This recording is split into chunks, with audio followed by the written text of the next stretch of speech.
What's up, kinfolk? Welcome to the #1 college football show. I am your host, RJ Young. Thank you for watching on the Fox Sports app, YouTube, or listening wherever you get your podcast. Today, we need to go through our Week 12 mailbag, probably our last mailbag for the regular season, and we got some doozies here. We got to go through Broyles Award nominees. We got to go through who's the best freshman in college. Well, I should say this season. Right? Because you know I'm big on this list, and this list has changed, and it's also one of our most responded to questions. Very excited about you guys. And I want to talk a little bit about what Notre Dame has wrought in the ACC, and there's nobody better to walk us through all of that than producer Tyler Wojak. Producer Tyler, how you doing? I'm doing well, man. I can't believe it's week 12, but happy to be here. Happy to be back doing one of these mailbags. Dude, to pay it off right quick, you're Irish. Have knocked off Clemson, right? Have knocked off North Carolina. So no matter what, you beat the new winner of the ACC title game. And you have an opportunity to really put a whooping on USC. I'm just gonna put you on the spot. Y'all gonna make us happy that you're wrecking everybody's season? Is this what you want to do? Notre Dame is the best regular season ACC team maybe of all time. We'll just completely disregard what happened to that ACC championship game because I know I blocked that one out of my memory. But all eyes on USC in a couple weeks. You know, I've talked a lot about that game on this show before. I have gone so back and forth in that game so far this year. I have really no idea what to expect, but I'm really excited for it. As am I. I'm also excited to go through this list of Broyles Award nominees because I asked this question, right? Who wins the Broyles Award this season? You went through. What'd you see? So I got a lot of responses, and by far the leading candidate was Ohio State defensive coordinator Jim Knowles. This first one comes from J.M. Spears, who says, got to be Coach Jim Knowles from Ohio State football. Definitely a popular one, and for good reason. Ohio State defense has had a great year, a big turnaround after last year. Second on that was Jesse Minter at Michigan. Our next response comes from Leon Prigg, 23. Jesse Minter in Ann Arbor. Easy. I would disagree with the easy part, but these two by far led the way. But there were 51 nominees announced by the Broyles Award today, so there's plenty to choose from. So who would be your top five, RJ? Well, these guys are definitely on the list. And to do this just a little bit differently as to my Broyles Award favorites going into this, I got to start with Nuck If You Knowles. If you understand crunk music, you understand that you was in high school with me.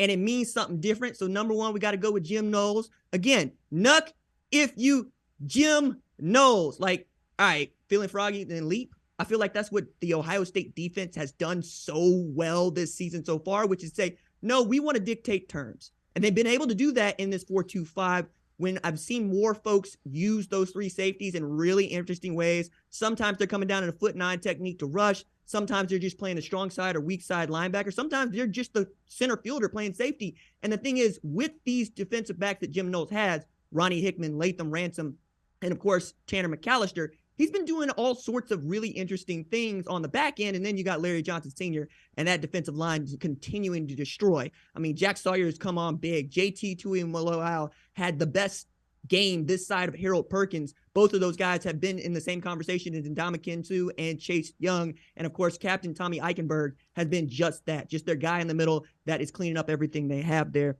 Next on the list for me, though, is not Jesse Minter, but got him Joe Gillespie.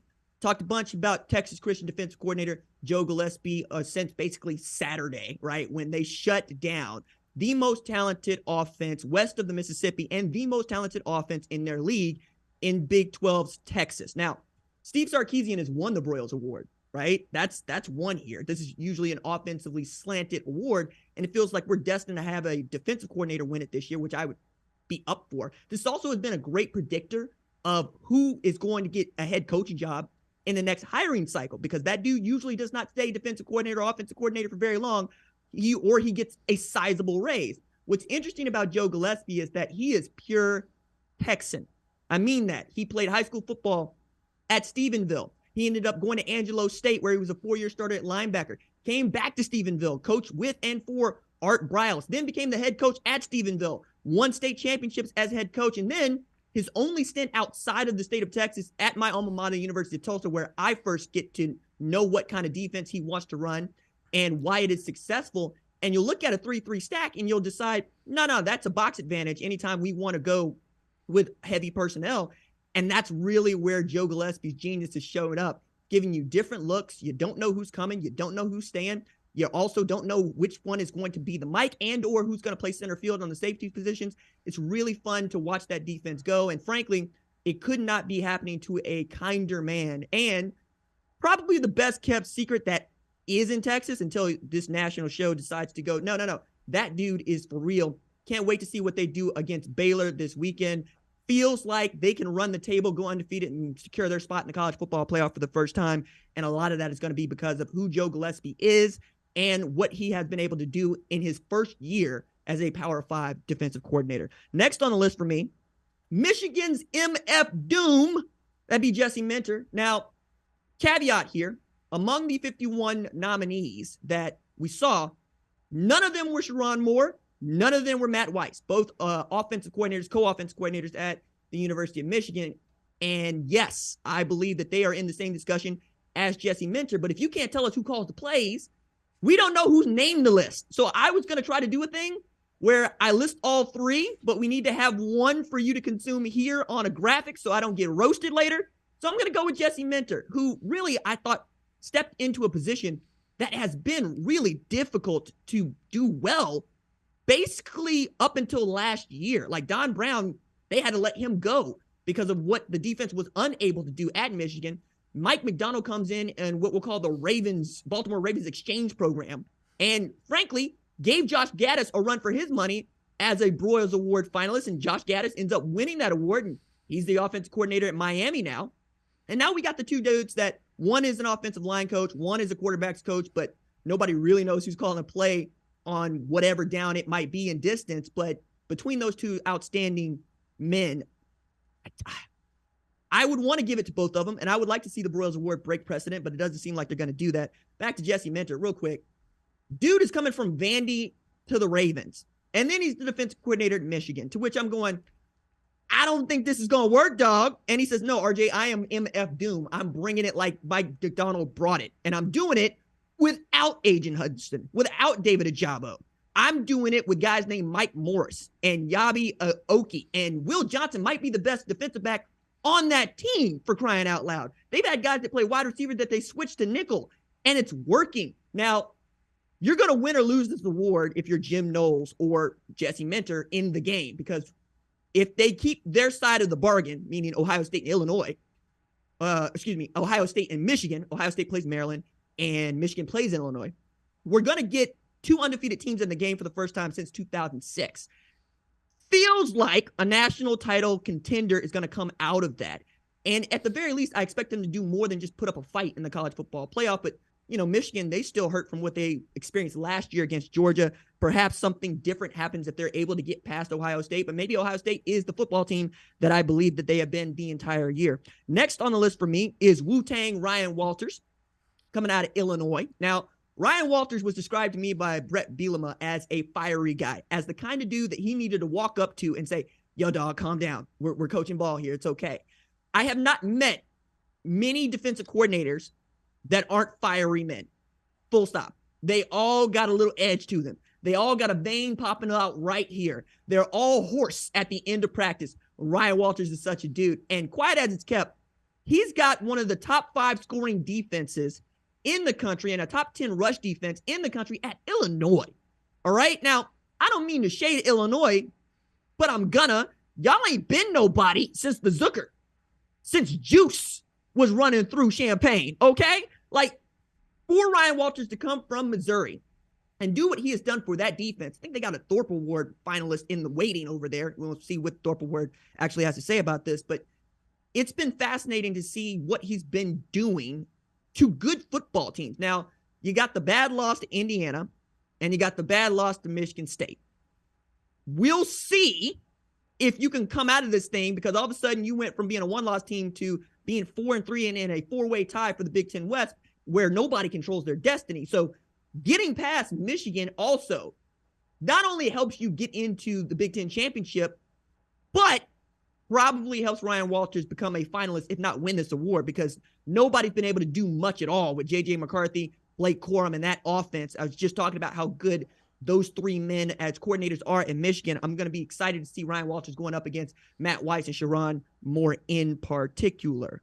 Now, the last one on the list for me, I'm calling Terminator X Todd Monken. I had to go check this.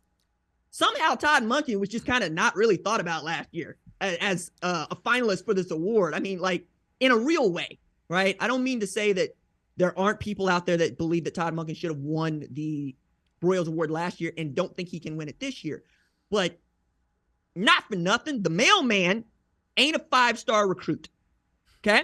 The mailman walked on at Georgia and then got busted down to Jones Junior College only to get a phone call from Kirby Smart on signing day to save him from signing with Louisiana.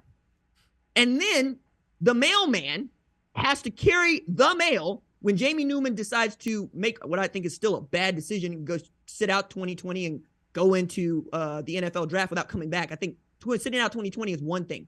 Choosing to prepare for the draft, I don't know about that, dog. I would have loved to seen him play at Georgia, see what store brand Cam Newton might have been about. And then JT Daniels, who we thought was going to be the starter even right now at Georgia, Stetson Bennett ran him off too.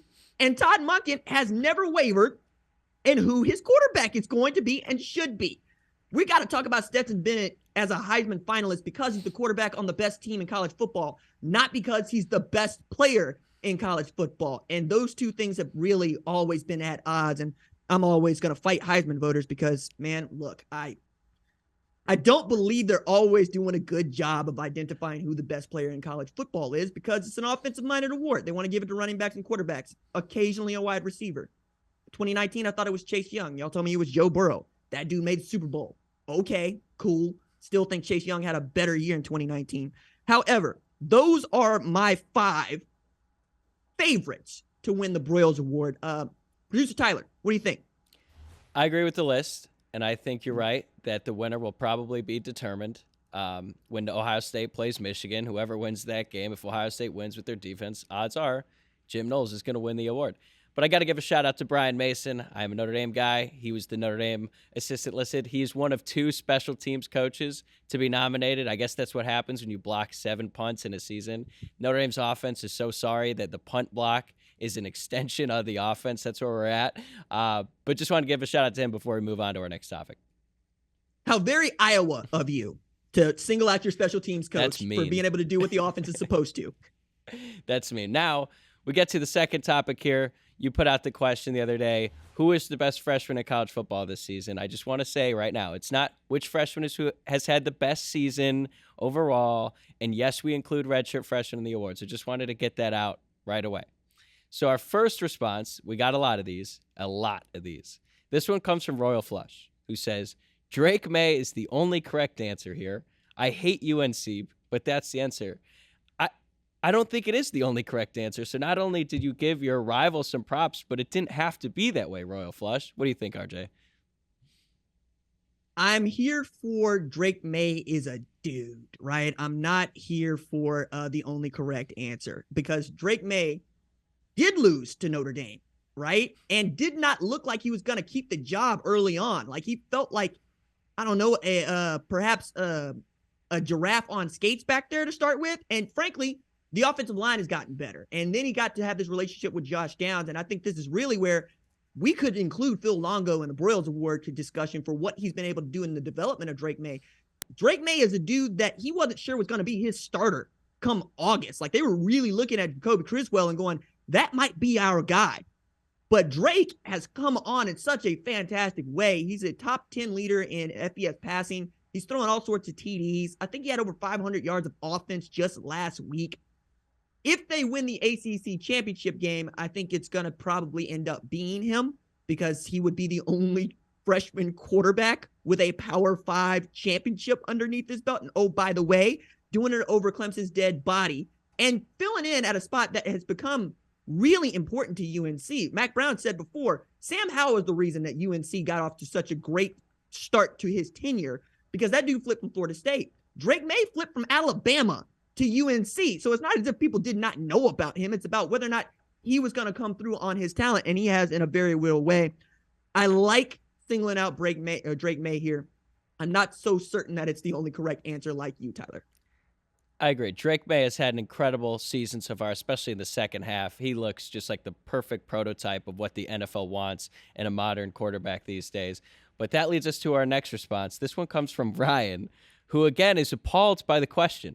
Ryan says, this is a question, it's Harold Perkins, and it's not close. If all of these aren't close, it doesn't make any sense because we're getting a bunch of different responses here.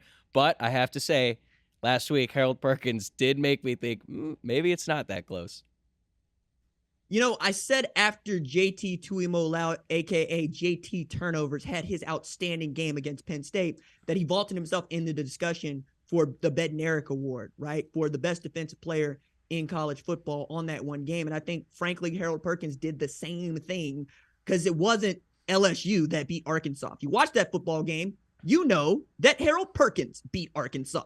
That man lived in the backfield. One of my favorite plays of the year is Harold Perkins running down one Malik Hornsby at a flat sideline to sideline speed. And Malik Hornsby has legitimate 4.4 speed. Like he should outrun a guy of Harold Perkins' size. But to see 40 do what he did against Arkansas, you have to just give it up. However, I'm not so insulted by the question because I'm not sure that you can be the best freshman in college football, or maybe this is completely on brand. Tyler will be able to tell me.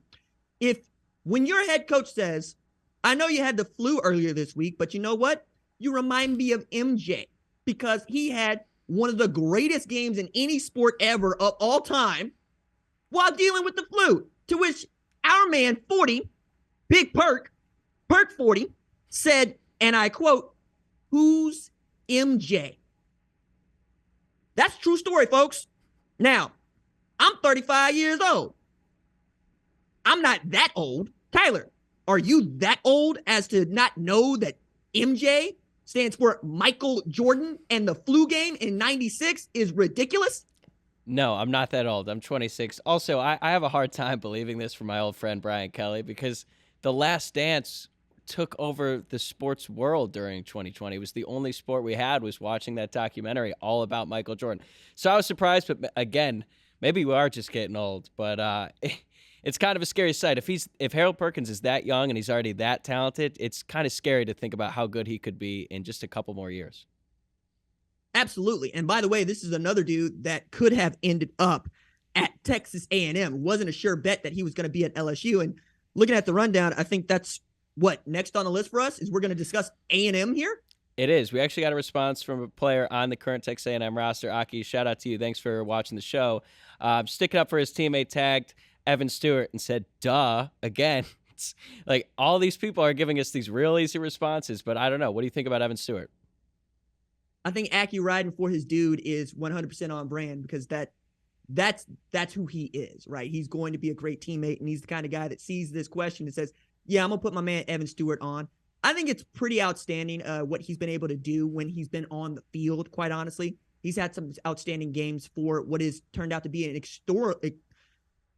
incredibly bad A&M team. And I feel awful for them because I know how talented they are. They can all just pull in the same direction. But I think this is also a great way for us to single out the real dude in the SEC West that everybody should be talking about. And if they aren't already, I think that's Quinshon Judkins. Producer Tyler, is that who we got the most responses for? Definitely a lot. Harold Perkins and Maye and Judkins, especially with all three of them having huge games last weekend. I thought it was very topical, and for good reason. I mean, Judkins has been amazing. One thing that surprised me today was when I was going back and looking at his recruiting profile. I had heard the name because Notre Dame was interested in him, but he was outside of the top 500 on the 24/7 Sports Composite, and that was a miss. I think it's safe to say he's had an unbelievable year. Yeah, shout out to A. Hoy, who actually makes it into the show with that response. But I'm with you in that he's already set the school record for rushing TDs in a season. He's got 15, right? To put that in perspective, there's a certain wide receiver named Jalen Hyatt who just set the Tennessee receiving record, I think not against Alabama, but in the game following that, or maybe it was against Alabama, going over 14 TDs, right? So to put that in kind of context for what Quinshon Judkins has done as a true freshman, but also he's not supposed to be the bell cow back. That's supposed to be Zach Evans. And Zach has been hurt, right? It's not because Zach's not good, because anybody that saw Texas Christian play the last year would know that's exactly who Zach is. Extremely good. And if you go back to North Shore, you're really saying, hey, I remember when Zach Evans was a better tailback than Bijan Robinson. And folks, he still might be. That's how good Quinshon Judkins is. Now, to the point about his recruiting, this is fascinating to me because this is exactly what I expected to happen when COVID hit. And it happened for Quinshon Judkins. You don't really get to play a bunch in 2020, right? And you get hurt in 2021. So there are only a few people that know about you. And the ones that do probably have known about you since 8th grade. So they're recruiting you pretty hard, like Auburn did, right? But a team like Alabama probably gets to you a little bit late. And I don't think it's Alabama, but there's at least one school that made him a non-committable offer, which is to say, hey, we want to offer you, but you got to come out to camp and we got to work you out for you to, secure that offer. And you can take that how you want. If that's your dream school, you're probably going to sell out to go earn that offer. And I know many people that did. But Quinshon Judkins looking around and said, why am I going to work out when I got these other offers on the table from places like Clemson, Notre Dame, Auburn, and Ole Miss?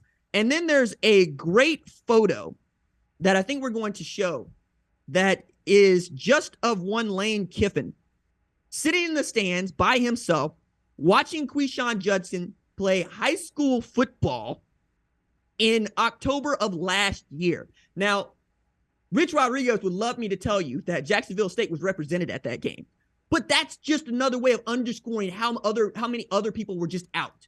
They did not know to look for him. And I believe he went for over 200 yards in that game that Lane Kiffin was watching. And then they just recruited him. And that's what it came down to. Ole Miss just outworked everybody else toward the end and was able to get Quinshon Judkins on campus. That is what I expected most recruiting stories to be like. That we haven't seen more recruiting stories like that. It speaks to just how talented the sport is at the high school level, no matter where you look. So does that even pass muster with you, Tyler, in that there are more dudes out there that just didn't get looks? Or do you think everybody that can play eventually gets found out? No, I don't think they do, to be honest. There's different circumstances based on the state. Like, you could be an awesome football player playing in a state where football isn't as big of a deal as, let's say, Florida, Ohio, Texas. You know the states that I'm talking about here. And I think that there's a lot of players who unfortunately slip through the cracks.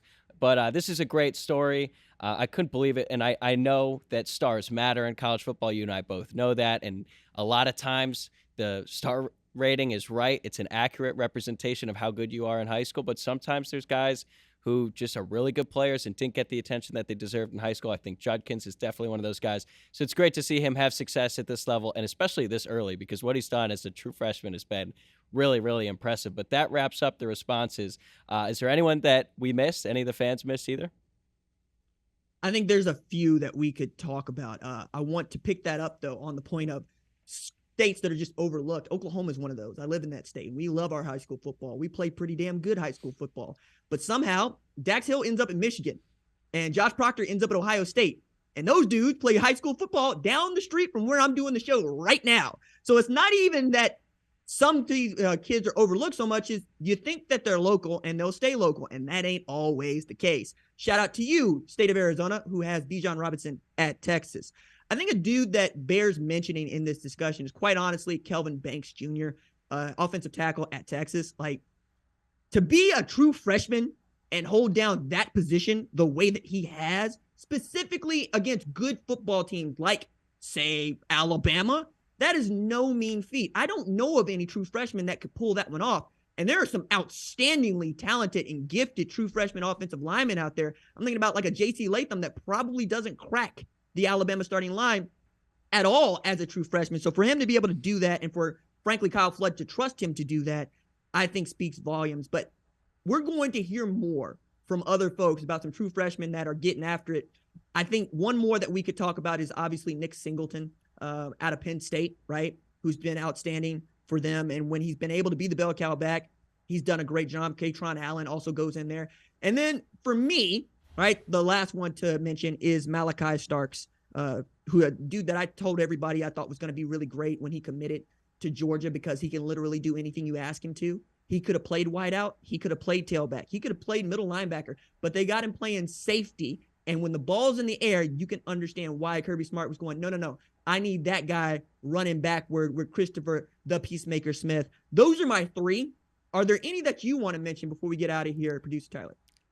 I'm glad you mentioned Malachi Starks because I was getting a little worried we were going to go through the segment, not mention him, and I am sure there were some Georgia fans seething, waiting. When are they going to say Malachi Starks? When are they going to say it? And I'm just glad you mentioned him. I'm never going to forget his interception in that season opener against Oregon. When he made that play, I was in such awe, and then I realized he's a true freshman, and I just almost laughed to myself just thinking, man, Georgia, it's different down there right now. They're a machine. They're pumping out these unbelievable prospects, so I'm just glad we got him in too. I can't wait to see what Georgia becomes in the coming years, because we might just actually see a changing of the guard in a very real way by the end of the season, where Georgia becomes the team that Alabama has been for the past 15 years. That's ridiculous. All right. That's going to do it for this episode of the #1 college football show. My thanks as always to our lead producer, Tyler Wojak. Thank you, Tyler. Thank you. Our senior producer is Catherine Donnelly. Our director is Chaz Boulay. Our social media mode is Javion Duncan. Our lead of screening is Rachel Cohn. I'm the host, RJ. We will see y'all live on Saturday night. Doses.